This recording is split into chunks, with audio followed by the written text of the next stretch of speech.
जी नाज़रीन, प्रोग्राम में एक दफ़ा फिर आपको खुशामदीद कहते हैं। और जो हम शहर इक़्तिदार में जो बैठे हैं ना, यहाँ पे ख़बरों का बाज़ार गर्म है। उसमें ख़बरें भी हैं, कुछ क़यास आराइयाँ भी हैं और कुछ अफवाहें भी हैं। लेकिन उसके बावजूद उन अफवाहों में, उन क़यास आराइयों में कितनी हकीकत है और जो ख़बरें भी हैं वो कितनी हकीकत से करीब तर हैं, इस पर ज़रा गुफ्तगू करेंगे। बहुत सारी चीज़ें, हुकूमत को ख़तरा है, पीपल्स पार्टी हुकूमत से अलहदा हो जाएगी, पीपल्स पार्टी अपोजिशन में बैठ जाएगी, नए सूबों की बाज़ गश्त है, उसमें पीपल्स पार्टी की क्या तहफ़्फ़ुज़ात हैं, नून लीग की क्या तहफ़्फ़ुज़ात हैं, फिर PTI का एक लॉन्ग मार्च अनाउंसड है, पहले से कैसे मुख्तलिफ होगा भी कि नहीं होगा। गुफ्तगू करेंगे। हमें ज्वाइन किया आमिर रियाज राना साहब ने, senior journalist, senior political analyst, और हमारे साथ मौजूद है आमिर ज़िया साहब, same senior journalist, senior political analyst. बहुत बहुत शुक्रिया दोनों शख्सियात का प्रोग्राम में शामिल होने के लिए। आमिर इलियास राना साहब, मैं ज़रा चाह रही हूँ कि कम वक्त में हम ज़्यादा गुफ्तगू कर लें और कोई आपसे सवाल कर लूँ वक्त ज़ाय के बगैर। क्या पीपल्स पार्टी इत्तेहाद से वाकई अलहदा होने जा रही है और उसकी नज़रें अपोजिशन बेंचेस पर हैं? आपने चूंकि आमिर ज़िया साहब का नाम लिया तो मैं मुस्कुराया इसलिए कि अभी हम एक और शो में इकट्ठे थे। अच्छा अच्छा तो अच्छा। तो हाँ जी, हाँ जी। तो आपने सवाल पूछा पीपल्स पार्टी जा रही है, पीपल्स पार्टी कहीं नहीं जा रही। आपने रंग जमा देखा है? राजनीति इसे ही कहते हैं जो आज़ाद कश्मीर और जीबी में हुई। आपने 2024 का इलेक्शन देखा, कितने सीरियस थे बिलावल भुट्टो जरदारी के। इलेक्शन के बाद भी हम PTI के साथ बैठ जाएंगे और फिर एकदम अनाउंसमेंट हुई उनकी सेंट्रल एग्जीक्यूटिव से कि चूंकि PTI नहीं मान रही, लिहाजा हम PMLN के साथ हुकूमत बना रहे हैं। तो ये बड़े पक्के मुंह के साथ गुफ्तगू करते हैं दोनों तरफ से एक दूसरे के बारे में। राना सनाउल्लाह इधर से लगे हुए हैं, अमीर मकाम लगे हुए हैं। तो बस ये कल का इलेक्शन हो जाए। असल में ना मैं सोच रहा था कि शायद वो गलतफहमी तो हो ही जाती है ना इंसान को तजिए में किसी वक्त के। मैंने कहा यार ये बिलावल बार-बार कह रहे हैं हम बाइकआउट करेंगे, तो क्या ये तीसरे मरहले में जाएंगे कि नहीं जाएंगे? तो मैंने एक PMLN के लीडर से पूछा तो उसने कहा आप बेफिक्र होके देखें, ये इलेक्शन लड़ेंगे और वो लड़ने जा रहे हैं। तो इस बुनियाद पे आप ये समझें कि ये बस ठीक है, ये सियासत इसी का खेल है कि रंग दोनों ने खूब जमाया है। हिज़्ब इख्तिलाफ का जो तासुर बनाना था वो बिलावल भुट्टो ने भरपूर बनाया, ठीक है। क्योंकि पूरा नेशनल मीडिया उस गेम में उनके साथ आ गया। बिल्कुल ठीक है। आमिर ज़िया साहब, इस पे आप अपना इनपुट भी दे दीजिएगा कि आप क्या सहमत हैं मुकम्मल तौर पे जो आमिर इलियास राना साहब कह रहे हैं। कहीं मैं दोनों के नाम भी ना मिक्स कर जाऊं। लेकिन उसके साथ साथ एक कदम आगे भी बढ़ते हुए अब मामला आ रहा है सूबों का, जो बातें हो रही हैं, बल्कि अगर मैं वो चला भी दूँ कि हमारे जो मुख्तलिफ एनालिस्ट हैं वो इस पर क्या गुफ्तगू कर रहे हैं, तो फिर मैं आमिर ज़िया साहब आपकी तरफ आती हूँ। कोई चलाइएगा ज़रा। जी आमिर ज़िया साहब, जो आमिर इलियास राना साहब हैं वो तो ये कह रहे हैं कि इत्तेहाद से तो अलग नहीं होंगे। अब ये वाले जो हालात पैदा होंगे जब नए सूबों की बात होगी और चीज़ें होंगी, तो फिर पीपल्स पार्टी के लिए कितना मुश्किल होगा इत्तेहाद में अपने आप को रखना भी, और फिर या तो सियासत कुर्बान करें या सूबे कुर्बान करें। क्या चॉइस होगी PP की? देखिए, पहली बात हुई कि मैं जो आमिर इलियास राना साहब ने फरमाया मैं उससे 100% मुत्तफिक हूँ। सवाल ही पैदा नहीं होता कि तहरीक वो जो है नून लीग और पाकिस्तान पीपल्स पार्टी अपनी राहें जुदा करे, इस चीज़ का सवाल पैदा नहीं होता। दोनों एक दूसरे की ज़रूरत है और मजबूरी का सौदा है। उनके सामने मुकाबले पे तहरीक इंसाफ है, तो ये लोग फिलहाल जो है आज के हालात में, लेकिन एक दूसरे पे फ्रेंडली फायर होता रहेगा वक्तन फ़ोक्तन। दायरे के, क्योंकि जहाँ पे इसके खिलाफ अगर खुल के इलेक्शन में नहीं हिस्सा ले पा रही तो आपको ये तासुर देना है, तो हुकूमत इत्तेहादी के दरमियान सारा खेल हो रहा है, तो उनको कुछ ना कुछ उसमें झलक दिखानी होगी कि जी इसमें खिलाफ भी है, हम अवाम के इशूज भी उठा रहे हैं। तो ये सिर्फ एक साइकोलॉजिकल वॉरफेयर है, वरना ये लोग साथ हैं। अब आइए सूबों की तरफ। देखिए, मैं उस तरह की कॉन्स्पिरेसी थ्योरी नहीं करूंगा कि 32 सूबों का फैसला हो गया। जो भी फैसला होगा उसमें एक कौमी इत्तेफाक राय एक मिनिमम लेवल पर आपको चाहिए होगा। पहला सवाल क्या पाकिस्तान को जो है सूबों की जरूरत है या नए इंतजामी यूनिट्स की जरूरत है? आप कोई भी नाम ले लें उसका, तो मैं समझता हूँ कि पाकिस्तान को जरूरत है, क्योंकि मौजूदा जो स्ट्रक्चर है वो डिलीवर नहीं कर पा रहा है। सही है। और उसमें बताते हैं कि जी पंजाब जो है वो अगर दुनिया में 193 ममालिक हैं तो पंजाब का नंबर जो 182 नंबर के ऊपर बड़ा मुल्क है दुनिया का, तो सही कहते हैं। सिंध का नंबर जो 162वां है। अगर आप उसकी बात करें, KP की बात करें, तो दुनिया सर, में लेकिन सर सवाल ये है कि क्या पीपल्स पार्टी या सियासत ख़त्म या सूबों की कुर्बानी या सियासत की कुर्बानी, उसकी चॉइस क्या होगी? मैं समझता हूँ नादी ये नहीं होगा कि एक होता है ना, आप ये समझे कि तकसीम आप एकदम कर दें। हो सकता है कि उसको अभी के खदोखाल तुम्हारे सामने नहीं आए, तो हो सकता है कि वो एक सब प्रोविंसेस की बात हो रही हो, किस तरह से वो डिवोल्यूशन ऑफ पावर की बात हो रही है। असल बात है पावर को डिवॉल्व करना और एक वर्किंग सिस्टम बनाना। तो पाकिस्तान पीपल्स पार्टी भी एक कौमी जमात है, उसको भी असूली तौर पे एहसास होना चाहिए कि आपका सिस्टम डिलीवर नहीं कर रहा तो हमें नई चीज बनानी है। हमारे यहाँ सिंध में उन 18 बरस से जो है लिटरेसी का रेट स्टेगनेट हुआ है। ठीक है, कराची जैसे शहर में लिटरेसी का रेट कम हो गया है, गिर गया है। हमारे यहाँ 79 होता था, 77 गालिबन अब हो गया है। तो चीजें नहीं डिलीवर कर रहे, तो आपको कोई नई चीज तो करनी होगी ना। तो आप पीपल्स पार्टी में अपना इनपुट डालें।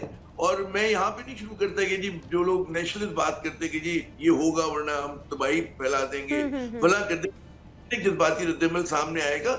लेकिन अगर आप एक ऐसा वर्किंग सोल्यूशन जो विन विन सिचुएशन दे रहा हो, दादू के लोगों को भी, मुल्तान के लोगों को भी, कराची के लोगों को भी, उनको बड़ा सफर ना करना पड़ रहा हो, वो बिल्कुल कहते हैं फैसले जो आइडियली तो यही है। लेकिन बात यही है ना कि पॉलिटिकल पार्टीज के कंसेंसस के साथ हो तो फिर तो आइडियली वो सक्सेसफुल भी होगा। आमिर इलियास राना साहब, बीच में अभी भी बल्कि खबरें आ रही थी कि शायद वज़ीर आज़म और सदर के दरमियान कुछ फासले हुए हैं और एक जजेस की समरी भी रुकी पड़ी है जिसपे सदर जरदारी साहब उस पर साइन नहीं कर रहे हैं। मोहसिन नकवी साहब की इस तकरीर से पहले भी गुफ्तगू हुई थी, बैठक हुई थी जरदारी साहब के साथ। कल भी एक तवील बैठक हुई जरदारी साहब के साथ। कोई पैगाम रसानी हुई है, मनाने की कोशिशें हैं या कुछ तहफ़्फ़ुज़ात कन्वे हुए होंगे? मतलब देखिए, पहले बात तो ये है कि आपने एनालिस्टों की बात की, तो मैं आमिर ज़िया साहब की बात को आगे बढ़ाते हुए बात करूंगा कि इससे तो किसी को भी इनकार नहीं है ना कि मामलात बेहतर अंदाज में नहीं चल रहे। और जो इनकार किया गया कि ये उनकी ज़ाती राय है, वो था सिस्टम के कोलैप्स करने पे। लेकिन जो इकरार किया गया वो ये था कि इंतज़ामी यूनिट और सूबे बनने चाहिए। तो लेकिन वो नहरें भी तो जरदारी साहब के साथ इत्मीनान से बात हुई थी, और उसके बाद उस प्रोजेक्ट को जब छेड़ा गया तो वो जो मेन शाहराह थी वो सिंध की बंद कर दी गई कौम परस्तों के जरिए, और उस सूबे को 1 साल हो गया, वो अब खामोशी है। लेकिन ये खामोशी अब तोड़ी है, और उन्होंने तोड़ी है जिनको सदर साहब कहते हैं अपना ही बच्चा है, और उस बच्चे से वो एक रात पहले मिले। हाँ, मतलब बरखुरदार। और दूसरा ये कि वो मतलब एक अच्छी नीयत के साथ बच्चे का लफ्ज भी मैंने इस्तेमाल किया कि बेटा ही है ना, कि हमारा अपना है। और उसने फिर कल भी 2 घंटे की मुलाकात की लाहौर में। तो एक तो ये बात क्लियर है कि जी ये तो मंशा पाई जाती है, और ये बात आज से तो नहीं है ना इस्टेब्लिशमेंट के और मुल्क में। मेरे ख्याल में जो मुझे है कि जो मेन इसमें स्टार्ट लेने वाले थे वो मीर ज़फ़रुल्लाह खान जमाली मरूम थे कि आप डिवीजन लेवल पे सूबे ले जाएं, फलां कर लें। लेकिन चूंकि जिन्होंने तकरीर की, जो इसके हामी हैं, जो किताब लिख रहे हैं, जो गुफ्तगू कर रहे हैं, ये कहीं पे एक ऐसा ब्लूप्रिंट नहीं आया हमारे सामने कि जी पार्लियामेंट में अलीम खान की पार्टी मौजूद है, MQM मौजूद है, और कोई बंदा प्राइवेट भी आईनी बिल पेश कर सकता है। मुझे ये सिक्स सेंस आ रही है कि ये लोग सोच रहे हैं कि रेफरेंडम कराएंगे, और मैं बार बार कह रहा हूँ कि रेफरेंडम जनरल ज़िया उल हक और जनरल मुशर्रफ दोनों ने कराया, क्या बना उसका? तो अगर आप पायदार तरक्की चाहते हैं और वाकई ये सोच है कि इस मुल्क को गवर्नेबल बनाना है, कि ये मसाइल बन चुके हुए हैं, तो फिर तो वो चारों सूबे की तरफ जाएगी बात। और पीपल्स पार्टी बिल्कुल नहीं मानती, ना मानेगी। वो कह देते हैं कि बिल्कुल सिंध न डेसूं, और अगर उनके पास कराची नहीं हो, अगर उनके पास कराची नहीं है तो बाकी सिंध में है क्या? उसी के नाम पे तो लेके सारा का सारा सिस्टम चलाया जा रहा है। तो अगर वो नहीं है और आप हारमनी भी नहीं बना सकेंगे, तरमीम भी नहीं करा सकेंगे। आपने NFC अवार्ड का मुतबादिल इस दफा ये किया कि बजट में सूबों ने डेवलपमेंट के अपने जो पैसे थे वो छोड़ दिए, वो मरकज को दे दिया कि ठीक है डिफेंस के लिए एक जरूरत है, और बड़ी अच्छी बात की, चारों सूबों ने किया।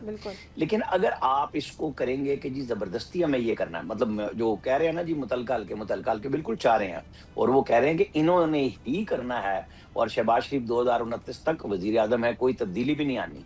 तो फिर इस काम को करने के लिए नेक नियति ये होगी कि इसको पब्लिक करते हैं, और पब्लिक इस तरह करें कि एक बिल ले आए और उसको जैसे स्टैंडिंग कमेटी में जाता है वहां ही सबको पूरे पाकिस्तान के अंदर, ओवरसीज पाकिस्तानी, दुनिया भर से राय ले ले आप।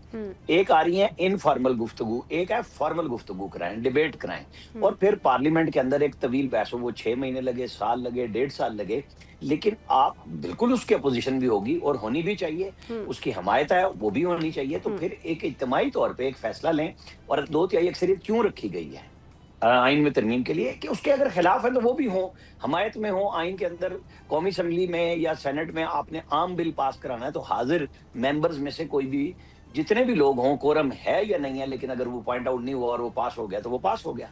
तो ये कानून और आइन बनाने वालों की मंशा थी कि इस बिल्कुल तरीके से बिल्कुल करना ठीक है, लेकिन एक तो मामला मेरे ख्याल और में है वहीं जी, पे जाना चाहिए जहाँ जगह है। एक आप मामला जजों और की है, बात कर रही हैं, सॉरी एक मैंने मामला उसको और है जी राना साहब, एक मामला और है, वो ये है कि जजेस की जो एक समरी पड़ी हुई है सदर के पास, तकरीबन 19 के करीब एडिशनल जजेस हैं, उस पर साइन नहीं हो रहे। कल मंडे है, कल वो दिन कंप्लीट हो जाएंगे 15, और उसके बाद आर्टिकल 48 एक्सरसाइज हो सकता है।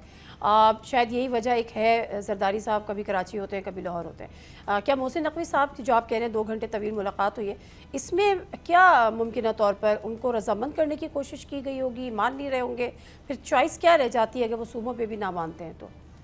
मेरा नहीं ख्याल कि वो जजों से मुतालिक थी। जजों से मुतालिक स्पीकर काम कर रहे हैं, डॉक्टर आसिम कर रहे हैं, आदम नज़ीर तारड़ कर रहे हैं, और आपके सामने चीज़ें आ भी जाएंगी। और इरफान कादिर साहब चूंकि सदर साहब के एडवाइजर हैं, तो मैं आपको ना ये एक रेफरेंस का है 2012 का खिलजी आरिफ हुसैन का फैसला मेरे सामने पड़ा हुआ है। उसका अगर आप पैरा 42 और 43 निकाल लें, 175A और 175(3), ये जब पार्लिमानी कमेटी बनाई गई थी, और फिर ज़ाहिर 18वीं के बाद 19वीं तरमीम भी हो गई थी, ये डाकखाने के तौर पे रखा गया था पार्लिमानी कमेटी को भी। ओरिजिनल तो 18वीं तरमीम में ये था कि ये रिजेक्ट कर सकते हैं, लेकिन जब इफ्तिखार चौधरी ने धमकी लगाई तो यूसुफ रज़ा गिलानी साहब बिल्कुल वो तरमीम करवा के 19वीं जान छुड़वाई कि नहीं, जो जज फैसला करेंगे वही होगा। तो वो फैसला इनफोर्स है कि सदर और वजीर आजम का दफ्तर इसमें डाकखाने का किरदार अदा करता है और कुछ नहीं। ना 15 दिन वाली बाइंडिंग पे है।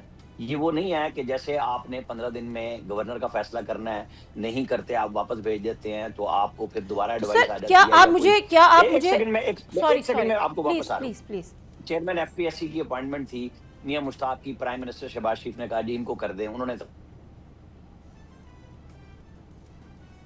लेकिन उन्होंने नहीं लगाया, तो जनरल सत्ती साहब को फिर बाद में चेयरमैन FPSC लगा दिया गया। इसके अंदर कोई बाइंडिंग नहीं है। गवर्नमेंट कोई बात नहीं कर रही इस सेंस में कि वजीर आजम ने कोई सदर को फोन किया हो, सदर ने कोई तहरीरी तौर पे एतराज लगाया हो, कतन नहीं लगाया। ये गुफ्तगू से वो पूरी कोशिश कर रहे हैं, और आपको पता है इस्लामाबाद हाई कोर्ट से फिर अदरवाइज फैसला भी आ सकता है, जो कि चैलेंज भी हो गया है। और रिपोर्टेडली कि ये उन्हीं लोगों की है कि जिन लोगों ने जज लगना है, उन्हीं की पिटीशन है। और दूसरी बात यह कि जिन 2 लोगों को जज नहीं बनाया गया वो इंटरव्यू में फेल हुए हैं, जो पहले इस दफा इंटरव्यू किए गए थे और वो जजेस ने किए थे। ठीक है। और फिर उनकी जगह पे सिंध से किसी को नहीं लगाया गया, वो सीटें खाली हैं। तो प्राइम मिनिस्टर हाउस का ख्याल ये है कि सदर साहब और बिलावल साहब को मिसगाइड किया गया है, हकायक उनके लम्बे नहीं लाए गए, और इरफान कादिर एडवाइस कर रहे हैं वही अटॉर्नी जनरल थे 2012 में जब ये फैसला आया था। ठीक है ठीक है, मैं एक ब्रेक ले लेती हूँ, ब्रेक से वापस आती हूँ, बल्कि नज़म क्लिप सुनाऊंगी और उस पर आमिर ज़िया साहब की राय लूँगी कि क्या मुल्क में जो जिस तब्दीली की बात हो रही है कि सिस्टम कोलैप्स हो गया है और कुछ तो ऐसा करना पड़ेगा, क्या वो कुछ ऐसा सदारती निज़ाम की जानिब कुछ उठते कदम। सब्सक्राइब करें और बेल दबाएं ताकि कोई खबर रह न जाए।